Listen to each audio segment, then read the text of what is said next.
All right. Yeah. I think I did everything. Did you hit record? I did. Audio is recording. Let me open this thing. I mean, otherwise it's a very one-sided conversation. Yeah, it tends to be just you talking to yourself, which I mean, it tends to be that anyway. Last couple of episodes has been like that. Jason, on this episode of Accidentally Derivative, Jason reads the internet. Oh, and I totally forgot to bring my Batman book. Aardvark. You didn't bring your Batman book? That's under pressure, I couldn't remember exactly how it went, but when I was listening to us as I was walking one morning, it just all came back. I was like, oh, I remember. But then I forgot to look for the book. Oh well. Yeah, well. I mean, like you said, we'll get together, we'll do a dramatic reading of it, and it'll be glorious. Be zowie bang wham glorious. Zowie bang wham. Yeah. Thank you, ma'am. Sure.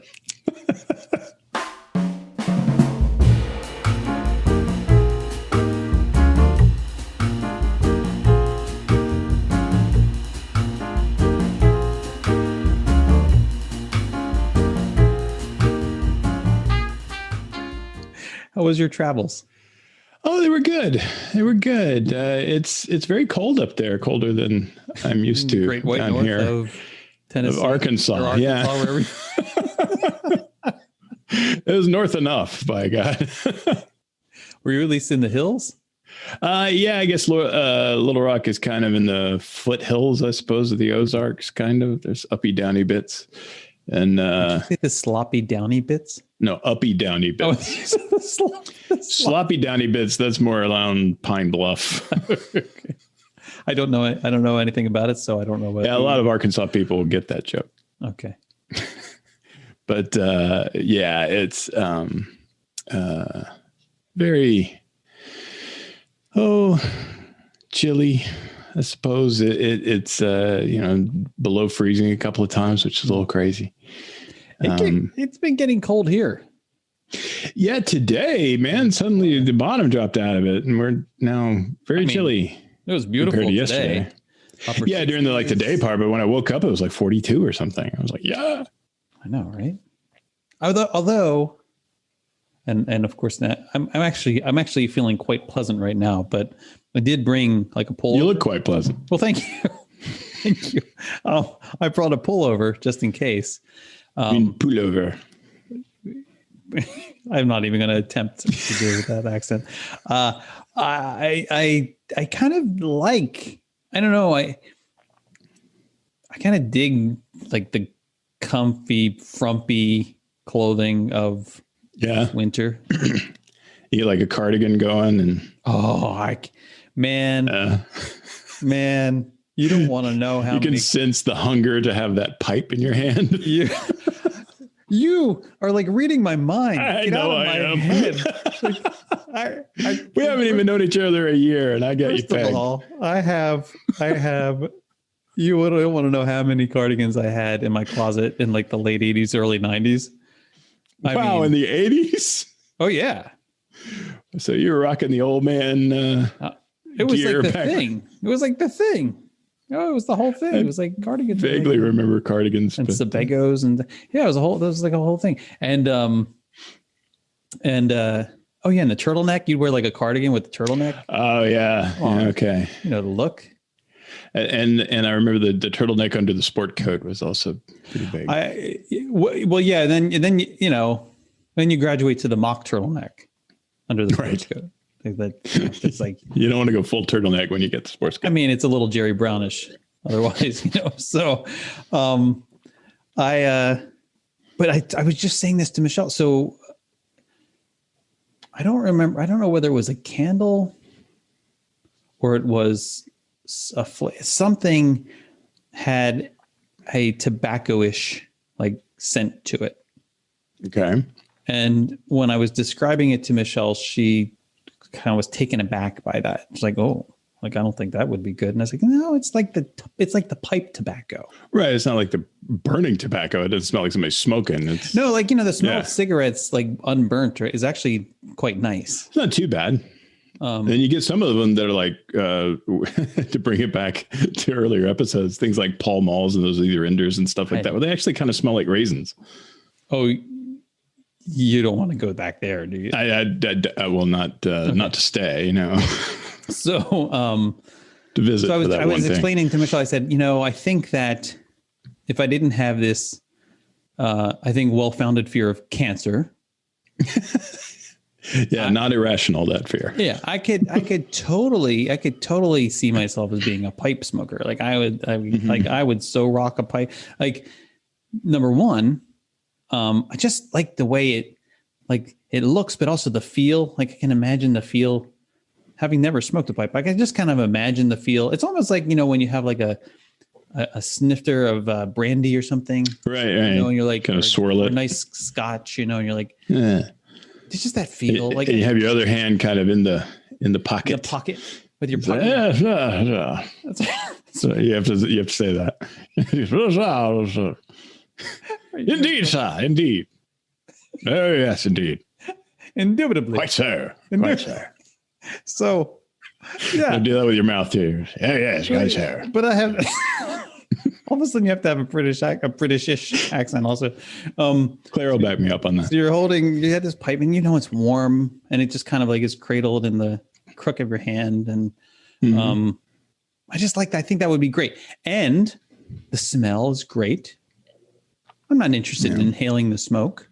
I just want to, you have to puff on it to keep it going. Sure. But then that introduces the whole mouth and throat cancer possibility and stuff, right?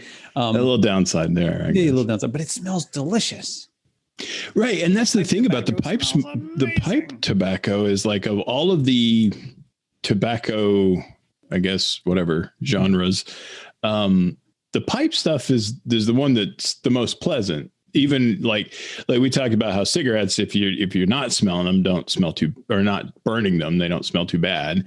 But cigarette smoke is acrid and crap. Yeah, and cigars are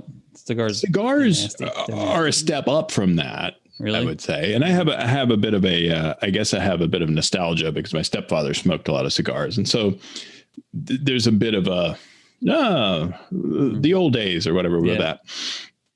But the pipe stuff really does smell pretty good when it's almost like some kind of bizarre sandalwood incense or something. It's deliciousness. It's like. So also, I know I would lose weight because instead of sitting, you're sitting there watching a movie or watching, and you get it. Like, for me at least, I don't understand people who just sit and watch television and don't eat something while they're doing it. Don't either eat or drink or like something. Like, I don't. That's why video games are great for me. We got to talk about video games. But like, that's why, like, because it keeps my hands occupied. Like, I think if I'm engaged in doing something, VR is fantastic because you got a hood on your head practically. You're not doing it. But right, yeah. But I think that's why people when they stop smoking, they gain weight. Is because they're looking to satisfy that. I think smoking does something to your metabolism, though, too. The lack of nicotine or something. Maybe. I don't know. Well, if that's the case, maybe I should just wear some nicotine patches and put them all over your face. Hey, what's that on your face? See if it'll give you superpowers. I don't know. I just think that I would like. Yeah, if it wasn't for the cancer, I mean. That is a big bummer. And I'm pretty sure, like, my grandfather. My paternal grandfather died from lung cancer in his mid-late-ish 60s. I think he was like 67. And he smoked all his life, like up until like 2 years before he was diagnosed. Like, he smoked almost his entire life. So there's no doubt in my mind, right? Yeah, that if you smoke, you die. Oh yeah. I mean, you might as well assume that because it keeps you from. But there's some people who like Michelle's side of the family, they have these genes that are impervious apparently to things like this. They can smoke, drink, whatever, and like No problem. Smoke asbestos. No, I don't no big deal. I've tried that, but maybe. Virginia Slims, is there asbestos in that? Or I think the menthols, isn't it? Wasn't that the rumor that there was fiberglass in them or something? I don't know. So that was the pipe conversation that Michelle and I had over the holidays, and it's funny that you brought it up. Yeah. No, I could totally see you rocking a pipe, and because you already have the aesthetic, like even Big Bertha back there, the dark wood furniture that you sort of gravitate to. That's all part and parcel of the same look. You know, you guys can be in the lots of books jacket on the wall. You know, like you can't even see a wall; it's all bookshelves. But this is like I like the frumpy clothing of the season, which you don't really get in Florida.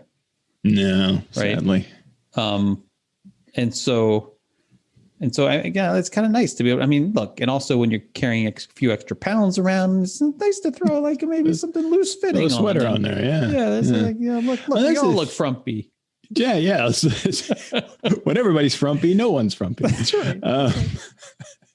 But and that's the thing, is I've always gravitated myself towards the winter clothes. I love a coat. I have like 300 coats, because I'll just see them and be like, God, I need that coat. That's a great coat. They're all made of animal hide, right? Some of them are made of animal mink hair, I guess. I don't know. Camel, but they have camel. A lot of camel leather. So it's made entirely of dolphin. But I wish I could do the dolphin noise. Insert dolphin noise right here. Right. So you're talking about we needed sound effects. And sweaters. I love a good sweater. Mm-hmm. And these are two things that I don't have any need for here. It's like I buy clothes specifically to travel in. Every once in a great while. That's I'm going to be eating those words in February. I know that's true, but what happens to me is I find myself, oh darn, in Walt Disney World when it's cold one evening and I've not dressed appropriately for that transition. And then so you have to make an emergency purchase. Yes, of course. That's why I have like the Polynesian pullover sitting over there because did you get that? Is that the new one? Yeah, it's really lovely. It's soft. Is it the Baja? That's the Baja. So I have that one too. Oh, okay, yeah. The Baja one I have also, of course. That one I was like, ooh, that looks like me. It's really nice. You should get that. It's soft. I should get that. Yeah, you should totally get that before it's gone. You never know when it's going to be cold. Well, it's just fun to wear. Like so that's what I literally have that sitting on. No, don't compromise your OPSEC here. This thing next to the bed. We don't have it's not a very glamorous setup in our bedroom. I mean, we have like really nice furniture that's completely spoiled by everything else. Right. Okay. Like, so sitting this just feet from like we're on the other side of my bed. And it's classically been like this since our first dog back in the 90s. The dog crate is on my side of the bed.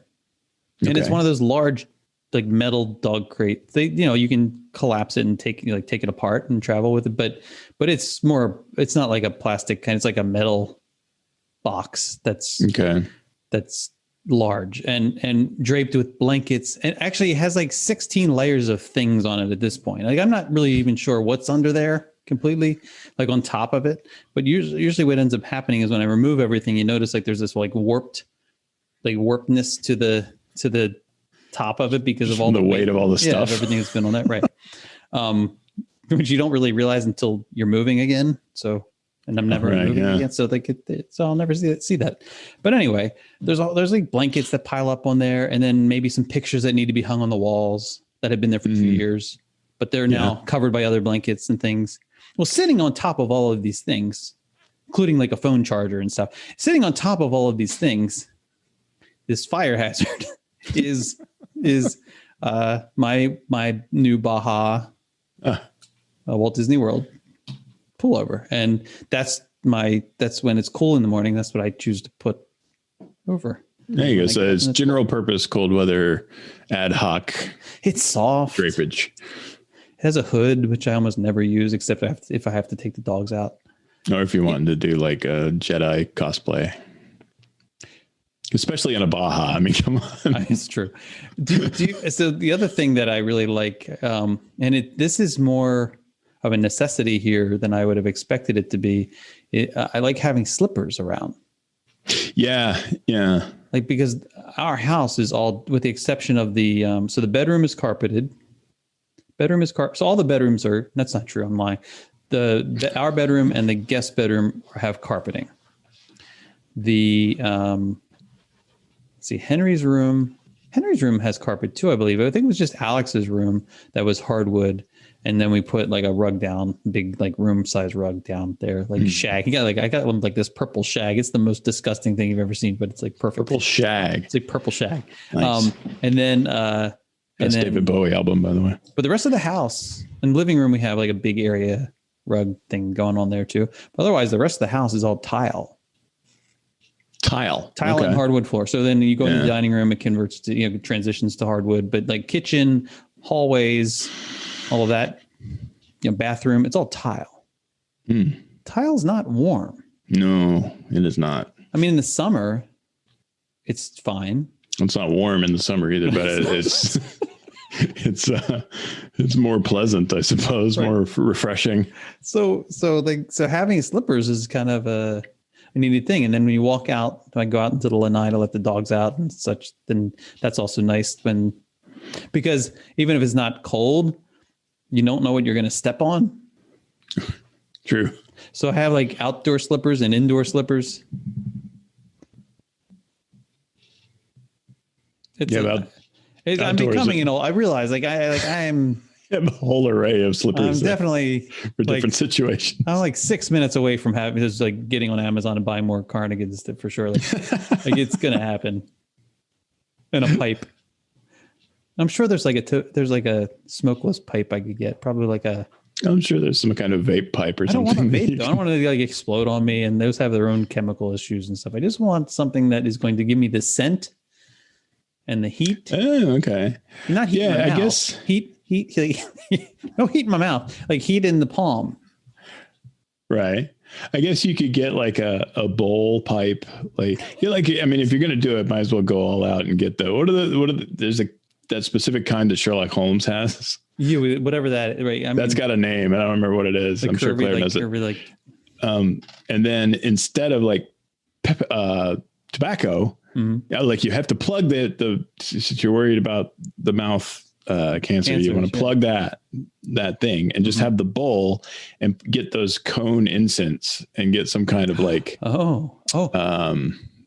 tobacco-y kind of smell. Well, in the New York Times this week at some point there was a little blurb. I don't recall what section it was, but there was a little blurb about how to make your own incense. Oh, really? Yeah. I think it's pretty straightforward.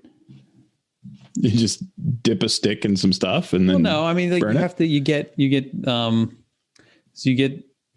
like you have your basic stuff like sandalwood and I don't know what the other things are, frankincense and myrrh, and I don't know what the things they brought to Jesus. Like, I don't know, you get the kids love that stuff. The basic stuff. And then you can throw in other things that you may like other scents or oils or essential oils or whatever. And then new car.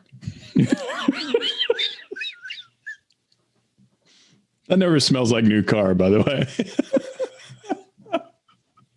No, I hate new car. There's like, whenever I don't know, they don't really do this anymore, but when you go to get your car washed and detailed, they would ask like, do you want, sometimes they would just ask like, what scent do you want? And I would say none.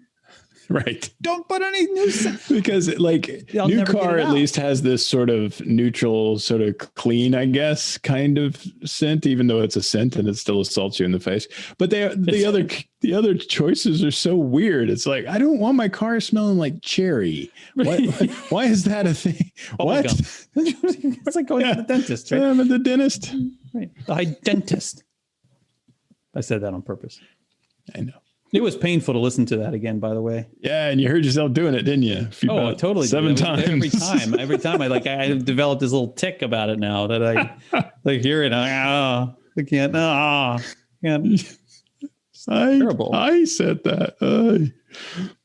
Although I'm sure I'm not the only one who says that. But you say that, but I'm not seeing a lot of proof of that. I was looking on the New York Times thing to see. Here it is: how to make your own incense. I found it. Cool. And so it was December 15th. It was. I feel like it wasn't that long ago that I saw this. So I don't know what this is about, but 1.5 teaspoons. Time has no meaning anymore. 1.5 teaspoons of sandalwood powder, which I'm sure you can. Sandalwood powder. Yeah, you can just pick that up. I'm sure they sell it in local sandalwood powder shop pavilions. Yeah. 2 teaspoons of mako powder. Mako. Oh yeah, it's next door to the sandalwood powder shop. Because they have to be separate stores. 1/2 teaspoon of ginkgo powder. Oh, that comes from like the. Not ginkgo biloba. Ginkgo. Okay, I was about to say that's. Did you hear? Supplement, speaking of ginkgo biloba, did you hear that Larry King has been hospitalized? I did. Yeah, that's sad. I remember his ginkgo biloba commercials. 1/2 teaspoon. Ginkgo biloba. I know. Take it. That guy's a national treasure. 1/2 teaspoon. Any other herbs or spices of your choice. Essential oils of your choice. Water or tea. I thought that was interesting. Water or tea. Yeah. Like, do you have to use one? I guess you have to use one or the other. Then what kind of tea? I mean, is it just regular old? Honey is also optional. Honey is optional? Yeah. Right. So then after you do all that, it doesn't say like how much of the other things. So that's what I think. That's where things come off the rails, right? Like you have 1.5 teaspoons, 2 teaspoons, 1/2 teaspoon, 1/2 teaspoon, and then essential oils of your choice, salt water or taste. tea, honey. Like how much of that? Like it's like 1/2 teaspoon. Anyway, it's like when you unearth your grandmother's recipe and it just says like some salt. It's like you knew that you're just supposed to know. Yeah, that's where she's getting you. Measure out the powders, place them in a small bowl, then mix them together. Add 4 to 6 drops of essential oil. Oh, 4 to 6 drops. Now we're getting more specific. Optional is a small drop of honey. So these are small drops we're talking about. Add 1 to 2 teaspoons of water or tea. Then you mix it to combine. It kind of looks and this is like sort of black tea or is it like a tea of your choice? I mean, it could be whatever you want. Green tea. It could be white tea. It could be The powder should form a dough. Form a dough. Knead by hand until soft. All right. So like when you give me those massages like that, like kind of knead it. All right, that kind of thing. Okay. Now it takes a long time to get you soft. That's If only I'm just yes-anding your only thing. that was true. All right, mold into a cone and poke a hole in the bottom. While you are working, place the dough in a Ziploc or sealed container so it doesn't dry out. Dry in a dark, cool area. Depending on the climate, it may take 2 to 4 days. Wait a minute. You're supposed to put it in a Ziploc bag so it doesn't dry out. And then the next step literally is dry it in a... I think they mean the extra. So they like mold it into a cone and poke a hole in the bottom. While you are working, place the dough in a Ziploc or sealed container so it doesn't dry out. I don't know what that... I think like so you're drying it was the point. Basically use the Ziploc to like take from that as you're making because you're making like a whole bunch of individual cones. Okay. Right? Not like one massive big cone head. You're like making like individual cones. Like Hershey Kiss size. It's like a fire pit to light this thing. Yeah. Or maybe and it smells up the whole neighborhood. Whatever. So then you have to poke a hole in it, right? Dry in a dark, cool area. Well, it's incense. It's got to be in a cool area. Depending on the climate, it may take 2 to 4 days. Burn in a bowl of white ash or sand, or on an incense burner. Oh, wow. Store in a wood or paper container where it can breathe. So it's got to breathe. Mm-hmm. And that's dry out your own incense. Not dry out and breathe. Mm-hmm. I feel like I need to do this. Like this is something I do too. Like what kind of ingredients would you put in there to make your special Jason scent? I don't know. That's what I need to play around with, right? So what makes an oil essential? Like, I need it. I need you. This is very important. This oil. I need this so bad. I don't know. It's like you have the marginal oils. It's like right. I mean, it's like primary colors or something. Yeah, I don't know. And it's like because some of the stuff. Well, I don't know. I'd want to experiment, right? I don't want to go like, hey, let's do patchouli. You'd have to, if you're making your own incense, it's got to be custom. Because that's totally fresh and new and innovative. Right, exactly. You want to do something new, it's like, I want this to smell like ferrets, or something. I don't know. Let's have it smell like hot dogs. I just don't understand why they're called essential. Yeah, I don't know either. Because honestly, they're not really. They're concentrated extracts of potentially beneficial plants. Potentially being the operative word there. I mean, maybe it's like peppermint. I get that. Maybe it has to be derived from a singular source. That's what makes it essential. Like it's almost like sort of like single malt whiskey. I was thinking more like a periodic table kind of thing where like an element versus versus a compound or whatever. Yeah, that's what I'm thinking. Cool. But I want this incense. It's probably more like it's probably more like a what's a vegetable kind of thing. Like, well, it's really a culinary term.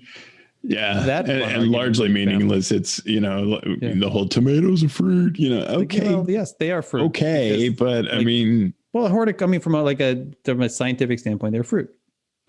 Yeah. Okay, but I mean, culinary wise, it's okay to call them a vegetable because that's the way we use them. Because there are. I mean, vegetables is just a term of art. A term of art. It is. Yeah. So, anywho's, I won't be putting any vegetables in my incense. You don't want to smell like cucumber or anything. I mean, that could be actually kind of refreshing. Seems like that's too fresh of a scent to be able to come out of an incense, though, don't you think? I hear you. Uh-huh. But I think that's where the challenge is. Like, okay. What if, in fact, I would say, what if we didn't use the base elements at all? Look like how I'm using the word elements. So, what if we didn't use sandalwood powder or mako or ginkgo? Now, yes, it would help me to know what mako was, but purists would say, well, that's no longer an incense. Right. It has to be from the incense region for it to be called incense. I think for our purpose, we just need a cone-like thing that we've made that will burn very slowly and give off a nice, pleasant scent, right? Yeah. I mean, I don't know that you have to have. I mean, clearly you need some of those powders to create your paste. Well, yeah. Now, chemically speaking, will it make that paste? I don't know. And is the sandalwood? Well, see, that's what I'm thinking, that maybe the mako. I mean, I'm speaking entirely out of ignorance here because I have no idea what mako even is. But it's possible that it has like a neutral kind of, sort of the flower of this whole mixture. And it's there as a base or whatever. And then, adding the flavors to it might give it it's actually, let's see. Mako is, so one site says mako really just means incense powder. Incense powder. But when we refer to mako, we were talking about a specific incense powder called tabu no ki. Well, then why aren't they calling it that? Why are they calling it mako? We're talking about mako. We're actually talking about tabu no ki. Well, then just call it tabu no ki. I think the mako is the combustible, because it says if you did not add, there's another site that says, like, how do you make incense without mako? It says if you did not add mako or other combustibles, you can add hot coal under your incense and it will burn, releasing the aroma. Well, yeah, most things will. So will my phone.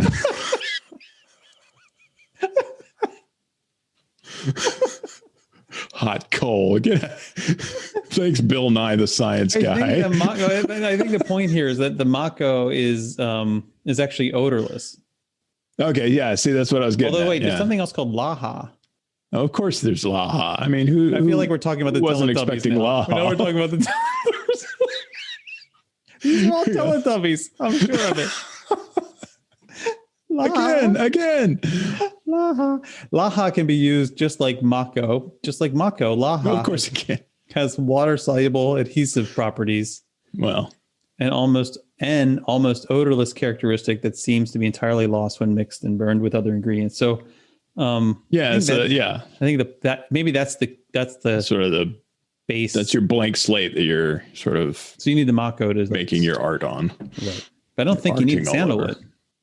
It doesn't sound like it. As long as you got some Mako and some Laha and some poutine or whatever the heck that other thing was, then you're doing good. We're making and you can put whatever you want in there. Edible Canadian incense now. It's Canadian. It's incense with gravy on it. I think this is something we need to do. To make our own incense. Yeah, I'm up for it. I mean, arts and crafts. I love it. Like, what if we could set like a bar out?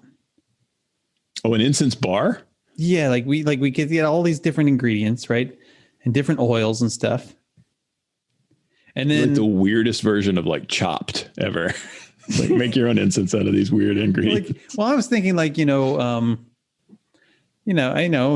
a Sunday bar or something. Like you make hot dip Sundays, you got like all your mixed nuts and stuff, your wet nuts, and I don't know. I guess gravitate towards the nuts. Your wet nuts.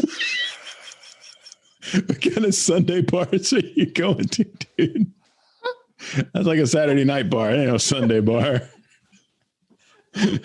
So, chaps, and so then it smells like sandalwood in here. You put it all out there. It's like the Chipotle of incense making. You put it all out there, and then you start with your base thing, and then you get Mako to and your add I've already forgotten the other one. That, right? And then I think this could totally work.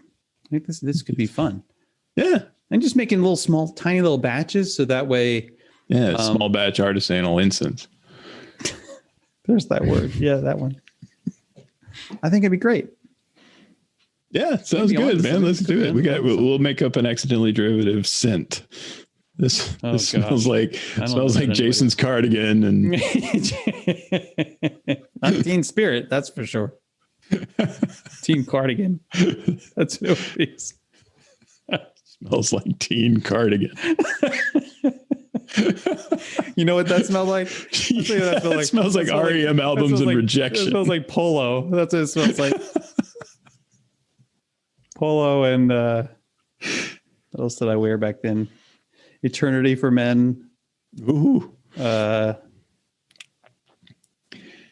don't know. I don't remember. I had one that I got for Christmas, and it was one of those things where someone old gave it to me, and so it was like, thanks, I guess. And I want to say it was Passion by Elizabeth Taylor, the men's version, of course. Okay. And it was that. It was Poor Homie. But yeah, it was I don't know how much of that I used actually in the end. I have a whole bunch of cologne still in a giant Tupperware thing with a lid on it in the bottom of my bathroom. Oh, I bet that smells interesting when you open it up. It doesn't. I don't even know if it's potent anymore.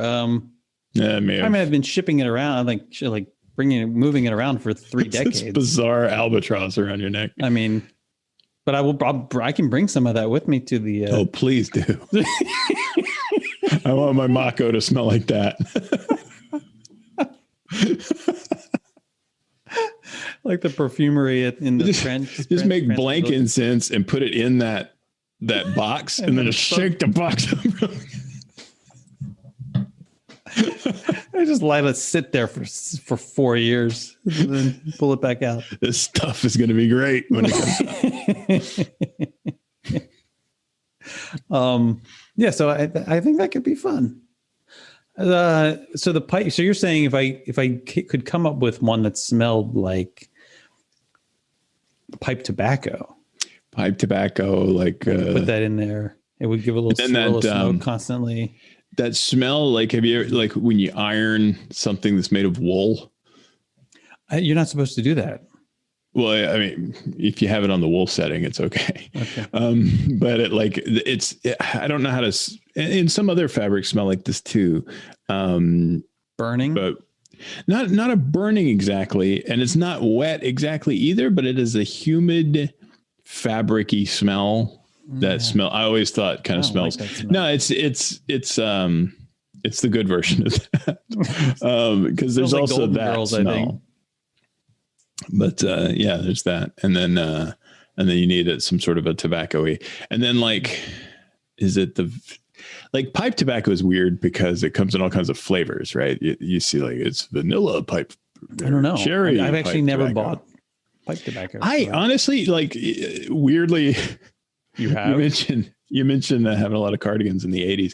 When I was finally 18 and able to make my own decisions. No, you didn't. On tobacco.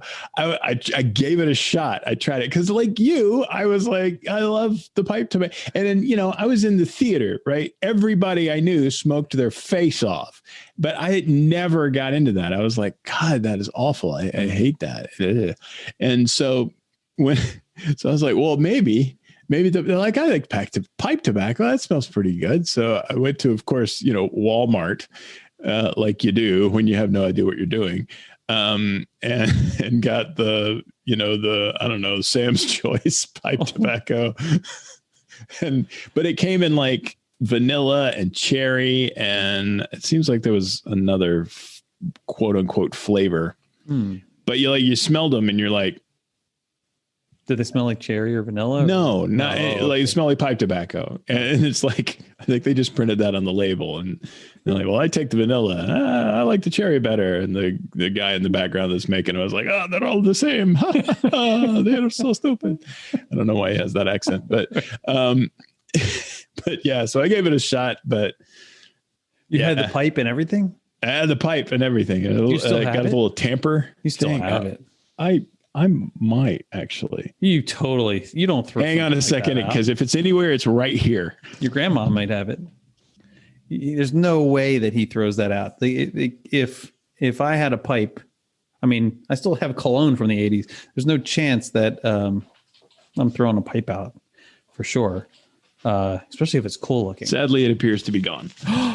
But what do you mean? The thing I kept it in is right over there, and I guess at some point I got rid of. Emily got rid of it when you weren't looking. Yeah, if I got rid of it, it was a long time before that. But yeah, so I gave it a shot and it didn't take, but I still like the smell. Right?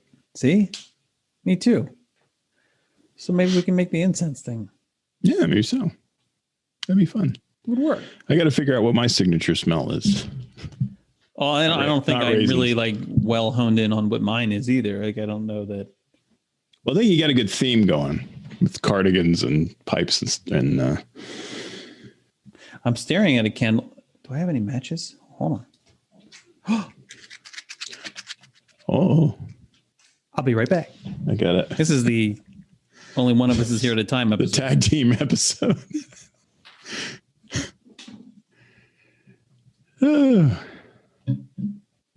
So while he goes to see some candles, I got a candle myself, but I got an aim and flame somewhere. What? You're aiming? If we're going to have a candle off, I got an aim and flame down there somewhere. This is Pattywax Apothecary. That's a great name, by the way. Pattywax Apothecary. Pattywax Apothecary. I like how they put when you see established and it has a year, you always think like, oh, it's like an old company. Established 1996. Okay. Sure. I have cardigans older than that. Pattywax Apothecary, tobacco and patchouli. That's a lot of syllables. Pattywax Apothecary, really tobacco good. And patchouli. It's burned down pretty low. So I don't know. It's going to be interesting lighting this. We should reach out to them to see if they want to sponsor us. After this episode? Hey, I guarantee you we're the only podcast out there that's mentioned them. You think? Oh, sulfur smell. Don't try this at home. You burned the heck out of that sucker. You must enjoy it. It's delicious. I can't. You keep using that word. Okay, I'm gonna do it. It's nice. It's putting off a lot of smoke, but it's I think that's supposed to happen with candles. I can't smell it. It's settled down. It's settled down. You'll have to describe it for me because I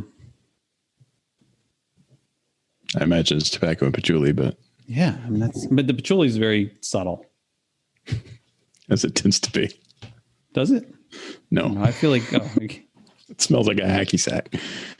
A hacky sack. Yeah, because of people who play hacky hippies. sack? Yeah. Oh, yeah. I mean, hey, that's our word. I was one of those guys in college. A pipe smoking, hacky sack kicking. Yeah. I was pretty much a caricature. I had a few Bajas too. I had some. I had 2 Bajas. Those they were also from the 80s. A lot of wide veiled cords, jacket, pants, whatever. Oh yeah. I love corduroys. Listen to Hootie. Before it became lame. To come back. I have a pair of corduroys that I was able to pull off in, not like literally. I mean, yes, literally they did come off, but I mean, like I was able to pull it off. They were briefly back in style in the like 2010-ish. Really? Were they? Yeah. I missed that. Yeah, it was a beautiful thing, and then gone. And so then, but I didn't get rid of them this time. I kept them. Like there's no time. Just in case one day, because they're just so comfortable. They are comfortable. I'll definitely maintain that. So I'm hoping, but I did get rid of all my cardigans and turtlenecks. The turtlenecks I carried around, I moved those suckers around for a long time, Someday I will don you again. No, didn't happen.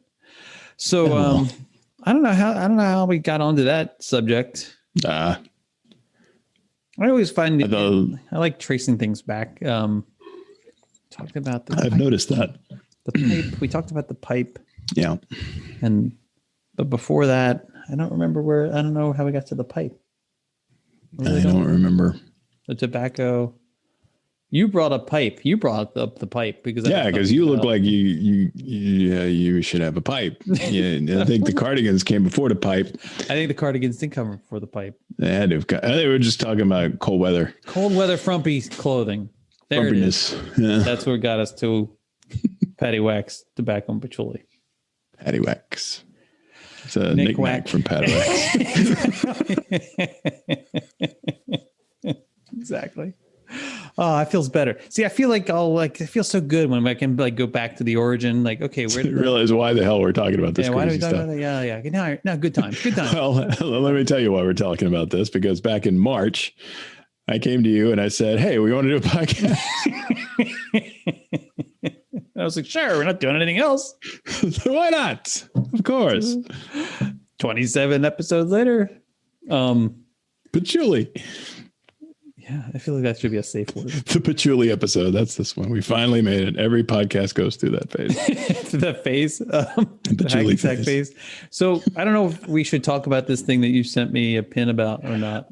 Yeah. I'm assuming that you're. I didn't quite because you mentioned today that it was. I had to look the word up. Oh, what, garroted? Yeah, I'd never heard that word used before. Oh well, you don't watch enough.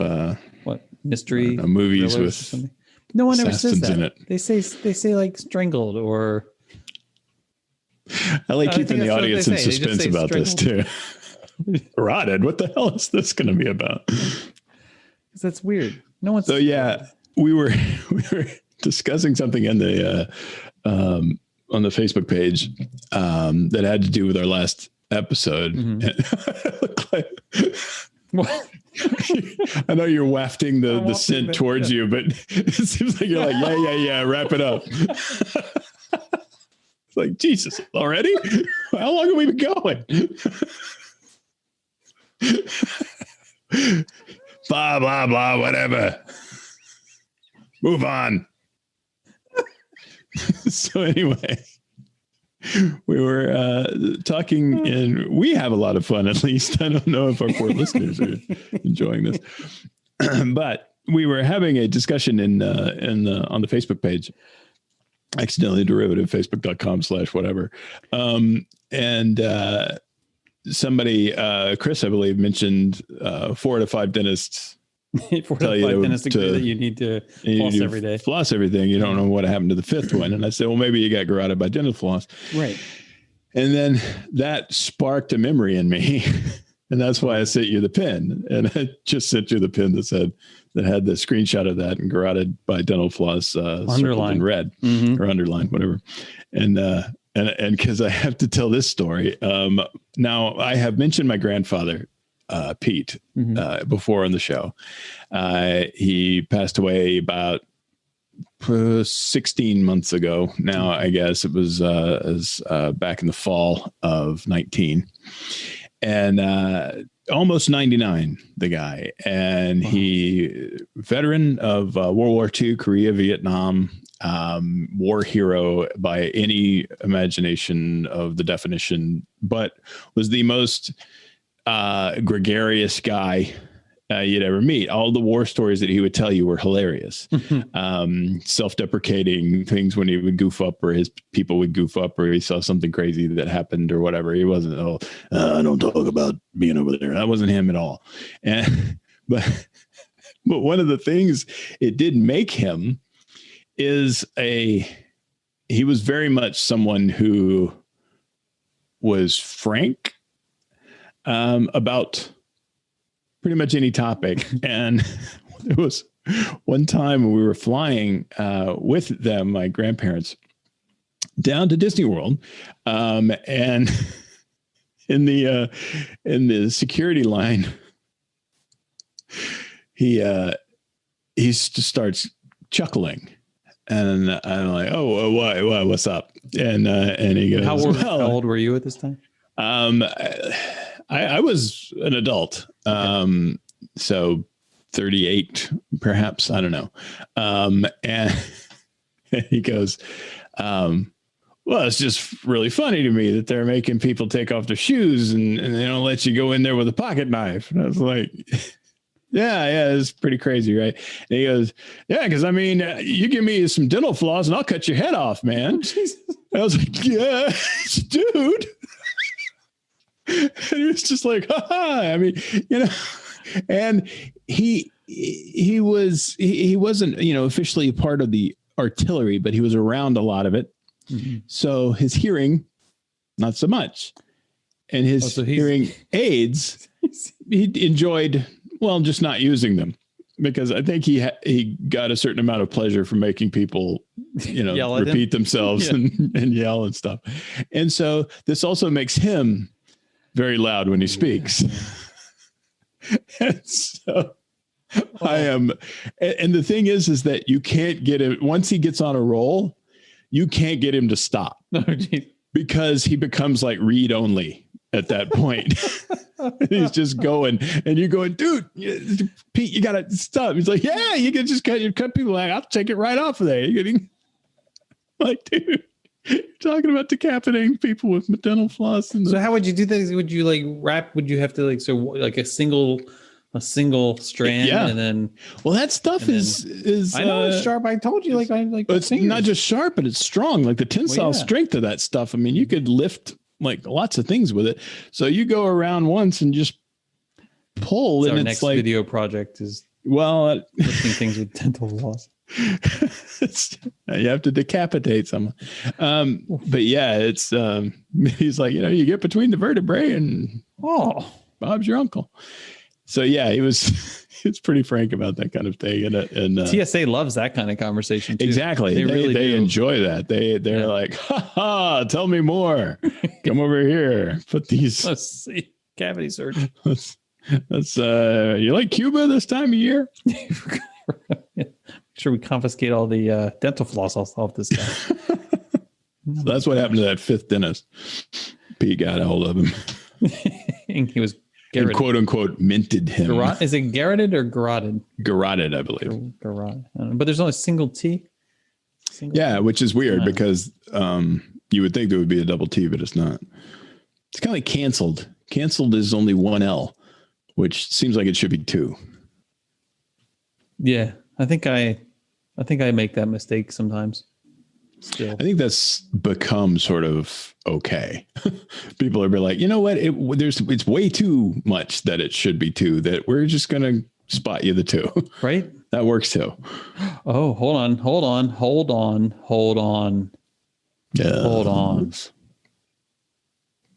In varieties of English from outside the U.S., including, wait for it, Canadian, British, and Australian English, canceled with two L's. Wait, hold and up. Canceling with two L's also are the preferred spellings. So I think the problem I have is it's Canadian British. No, but Australian Canadian, English. No, comma Canadian, British. Comma, okay. British, comma. Because there's Canadian French too. English. I mean, they're properly using the Oxford comma here. Yeah. Interesting. So two L's. So yeah, I know over there. Now I don't know what I actually do. I'm sure it doesn't. Like, why? It probably doesn't correct me. Will it correct? Yeah, I don't remember if it corrects me or not. Here and see. I'm going to just go into a note and see what it does.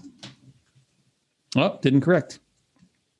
So it'll take either one. It'll take two L's. It'll take one. Oh, actually, no. Okay, I was going to say, and then I just put in like HJKFJHJF to see if it also corrected that. And at first it didn't, and then it did. So yeah, so my spell check will allow me to do either thing. Either spell. Seems like there's another one like that too, with the two L's that you wouldn't think, like traveler. Oh, traveler, TRAVEL. Right? Yeah, that's another one. Seems like it should be two. And there was a role-playing game in the 80s called Traveler that had two L's. And I think that's why I was thinking that it was two L's for so long. A role-playing game? Yeah. Like a Dungeons and Dragons or something? Yeah, but it was more of a future thing. Dungeons and Lasers? Yes. Dungeons and Lasers.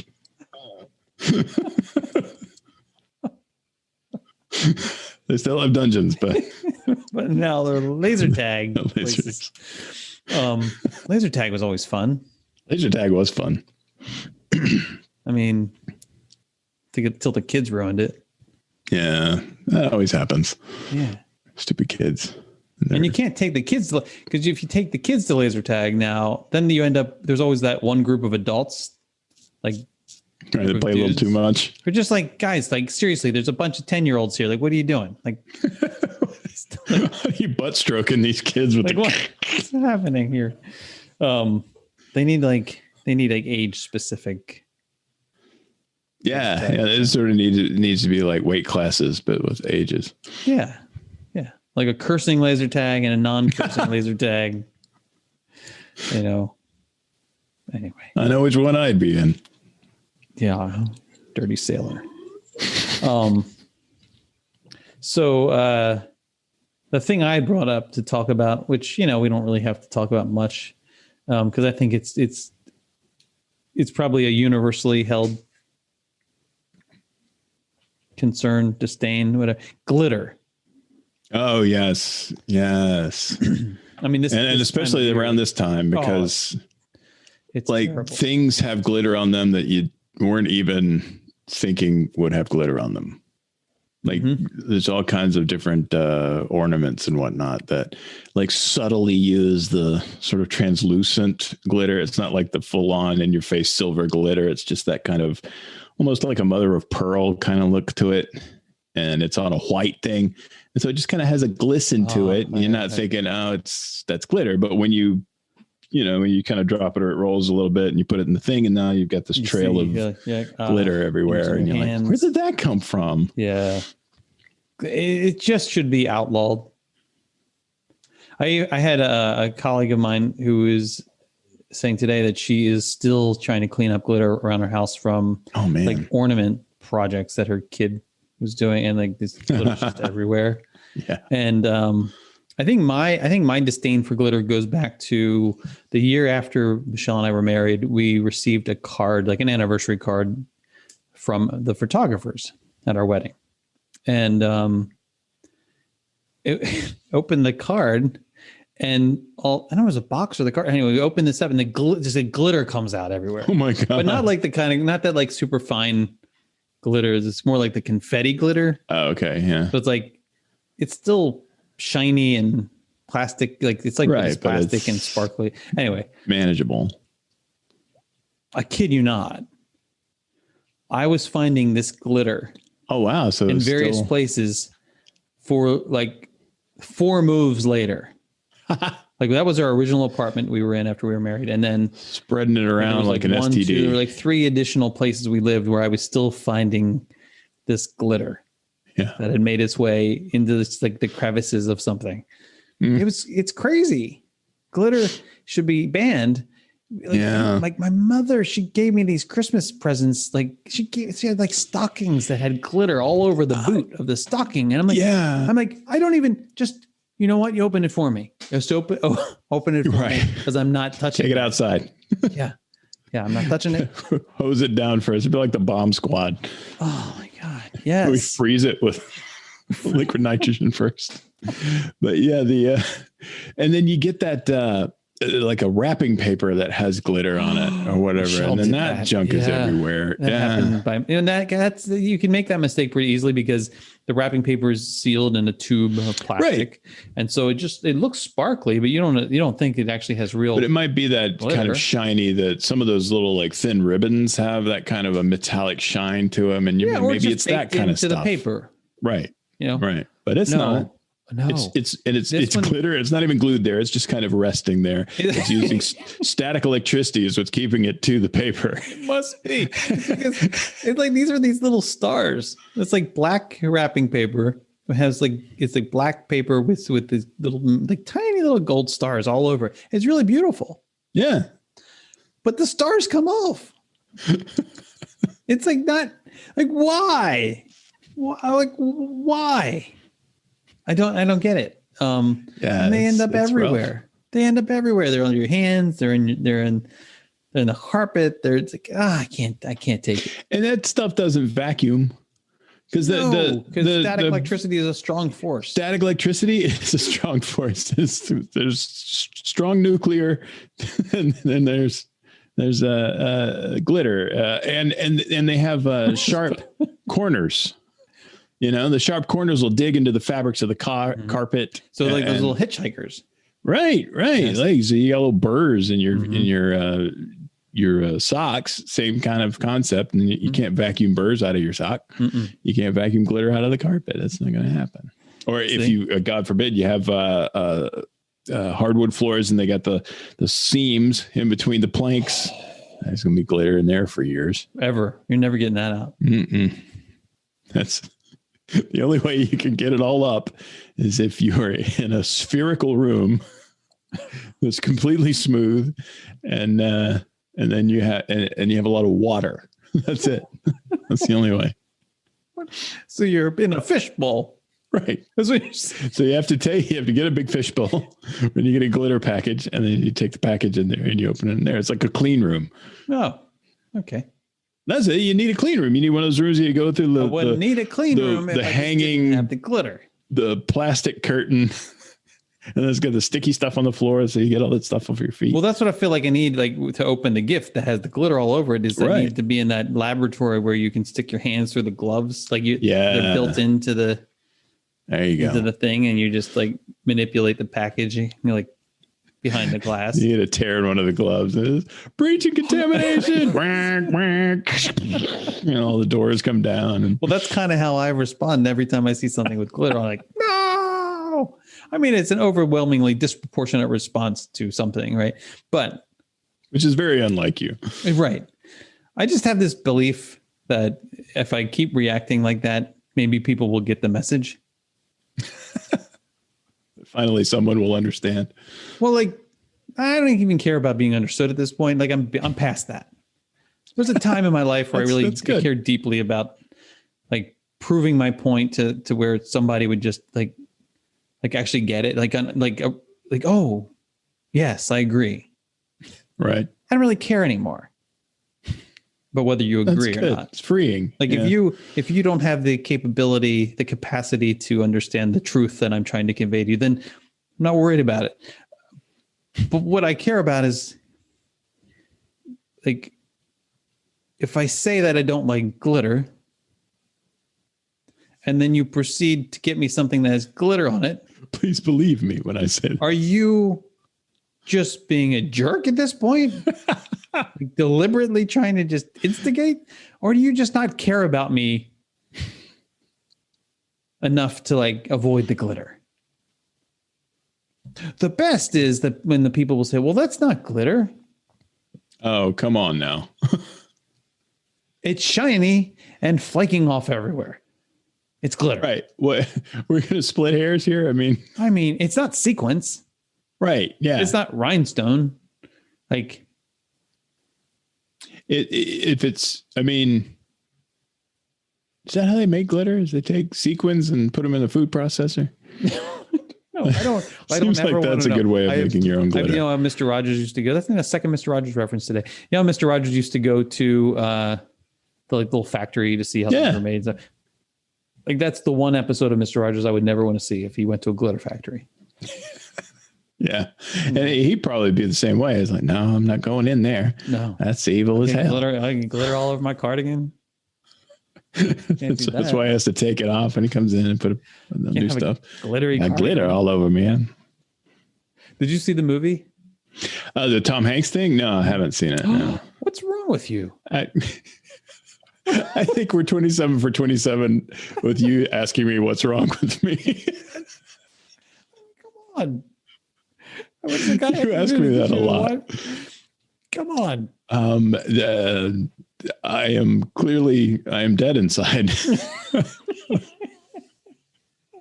Are you afraid of having your heart touched by I am afraid of that. Portrayal of Fred Rogers. I'm afraid of Tom Hanks touching my heart. Let him in.